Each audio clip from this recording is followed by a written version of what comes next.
بسم اللہ الرحمن الرحیم.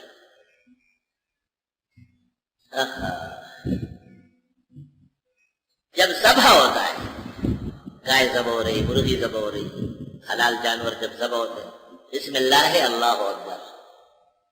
تفسیر بیضاوی میں ہے اور تفسیر مظہری میں کہ اس وقت بسم اللہ الرحمن الرحیم پڑھنا مکروہ ہے، کیونکہ وہ وقار کا ہے، رحم کا نہیں. اللہ تعالیٰ کے اسماء کو غلط محل میں استعمال نہ کرے. لیکن بسم اللہ پڑھ لیا، اب اگر مکروہ ہے تب بھی ذبیحہ حلال ہے. خلاف سنت واقع ہوا تو شاید اجر ثواب نہ ملے. بسم اللہ اللہ اکبر. فتح القدیر میں ابن الحمام نے لکھا ہے موجود لوگ ذبح کے وقت سب پڑھیں گے بسم اللہ اللہ اکبر. اس کو استحلال کہتے ہیں نا، یک دم آواز اٹھ جائے. یہ نہیں کہ خالی قصاب پڑھے یا خالی وہ شخص پڑھے، نہیں نہیں، جتنے موجود لوگ ہیں مستحب یہ ہے کہ سب پڑھ لیں بسم اللہ اللہ اکبر. یعنی شروع اللہ کے نام پر، کیونکہ اللہ ہی وہ ذات ہے جو ہمیشہ سے ہے اور ہمیشہ رہے گی، اور اللہ کے سوا جتنے ہیں وہ آج ہے اور کل نہیں ہوں گے. بسم اللہ الرحمن الرحیم، شروع اللہ تعالیٰ کے نام سے جو بہت زیادہ مہربان اور بہت زیادہ رحم والے ہیں.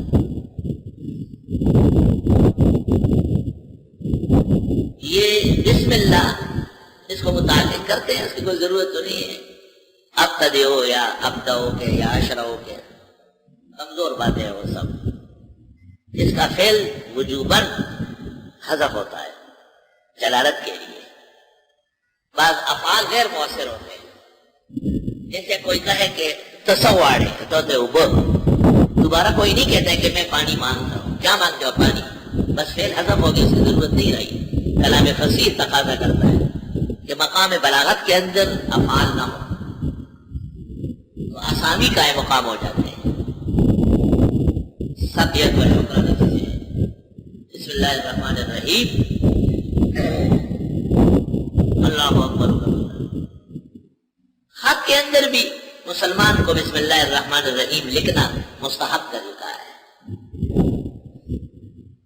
جناب نبی کریم صلی اللہ علیہ وسلم بسمی تعالی بسمی جل وعلا لکھتے تھے، لیکن سورۃ نمل کی آیت جب نازل ہوئی جس میں سلیمان علیہ السلام نے وہ ملکہ سبا بلقیس کو لکھا ہے انہ من سلیمان، اس طرف سلیمان، وانہ بسم اللہ الرحمن الرحیم. اس کے بعد آپ نے جتنے خطوط لکھے ہیں ان میں بسم اللہ الرحمن الرحیم 40 یا 42 خطوط لوگوں نے شائع کیے. میں 75 خطوط کا تذکرہ کرتا تھا. اسی کراچی کے ایک عالم گزرے ہیں 322 ہجری میں، امام طحاوی کا ہم اثر ہے. وہ 337 میں فوت ہوئی ہے 22. اس کا نام ہے امام محمد ابن جعفر دیبلی. دیبل کراچی کا پرانا نام ہے. یہاں دو بڑے شہر تھے، ایک دیبل اور دوسرا اربل. اربل کو آج کل گچو کہتے ہیں، یہاں ربیع بن سبی رحمۃ اللہ علیہ کی خبر ہے. امام محمد ابن جعفر دیبلی نے جناب رسول اللہ صلی اللہ علیہ وسلم کے وہ خطوط جمع کیے ہیں جو آپ نے مختلف بادشاہوں کو، ذمہ داروں کو، اہم مہم افراد کو، جن اور انس کے قلمکاروں کو لکھے. 300 سے اس کی تعداد زیادہ ہوئی.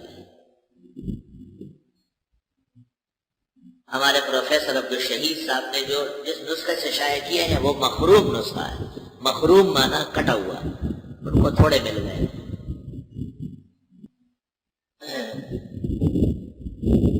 ان خطوط میں جناب نبی کریم صلی اللہ علیہ وسلم نے جس کسی کو خط لکھا ہے تو اس میں ہے بسم اللہ الرحمن الرحیم.